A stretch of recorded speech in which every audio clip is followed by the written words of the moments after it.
ہر شخص نے تیاری کر لی ہوگی عید کی، کپڑے وقت پہ درزی کو دیے ہوں گے، سلوا لیے ہوں گے، جوتے خرید لیے ہوں گے، جتنی چیزوں کی ضرورت ہوتی ہے وہ لوگ لے لیتے ہیں، لیکن وقت کے ساتھ ساتھ نہ ضروریات بدلتی ہیں۔ یعنی کبھی بچہ چھوٹا ہوتا ہے تو ضرورت اور ہوتی ہے، پھر بڑا ہو جاتا ہے تو پھر لباس کی ضرورت اور ہوتی ہے۔ وقت کے ساتھ جیسے جیسے حالات بدلتے ہیں پھر چیزیں بھی بدلتی ہیں۔ پھر ایک ٹائم ایسا بھی آتا ہے، اللہ تعالیٰ سب کو شفائیں عطا کرے، کہ لوگوں کے پاس ایک بیگ ایسا بھی ان کی ضرورت کا ہوتا ہے جس میں انہوں نے دوائیاں رکھی ہوئی ہوتی ہیں۔ اب ضرورت ہے، اب مجبوری ہے۔ تو جس طرح ہم اپنی طبی ضروریات کے لیے بدلتے ہیں نا، ہمیں اپنی روحانی ضروریات کے لیے بھی بدلنا چاہیے۔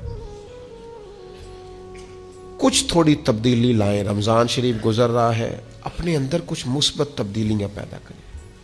ایک ایک دو دو کر کے بری عادات کو چھوڑنا شروع کریں۔ اپنی ذات اور شخصیت کے اندر وہ سارے رنگ بھریں جن باتوں کی رب رسول ہمیں تلقین کرتے ہیں، جن کا ہمیں حکم دیا جاتا ہے، جو شریعت ہم پر ضروری قرار دیتی۔